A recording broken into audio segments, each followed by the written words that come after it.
ಚಿಂತಾಮಣಿಯಲ್ಲಿ ಯುವಕನ ಆತ್ಮಹತ್ಯೆ, ಮಹಿಳೆಯ ಕಾಟ ತಾಳಲಾರದೆ ಜೀವ ಬಲಿ.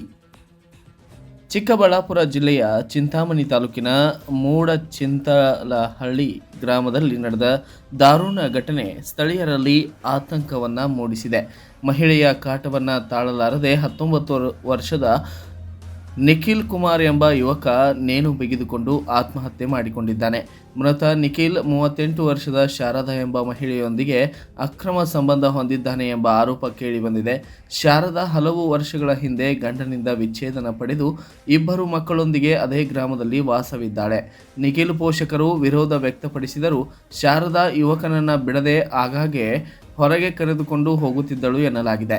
ಅವರಿಬ್ಬರ ವೈಯಕ್ತಿಕ ಫೋಟೋಗಳು ಸಹ ಈಗ ಸೋಷಿಯಲ್ ಮೀಡಿಯಾದಲ್ಲಿ ಹರಿದಾಡುತ್ತಿದ್ದು, ಈ ಸಂಬಂಧದ ತೀವ್ರತೆಯ ಶಂಕೆ ಹೆಚ್ಚಿಸಿದೆ.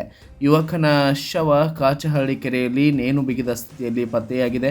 ಪೋಷಕರು ಶಾರದಾ ವಿರುದ್ಧ ದೂರು ನೀಡಿದ್ದು, ಚಿಂತಾಮಣಿ ಗ್ರಾಮಾಂತರ ಪೊಲೀಸ್ ಠಾಣೆ ಈ ಕುರಿತು ಪ್ರಕರಣವನ್ನು ದಾಖಲಿಸಿಕೊಂಡು ತನಿಖೆಯನ್ನು ನಡೆಸುತ್ತಿದೆ. Bureau report, Kannada Janashree news, Chikkaballapur.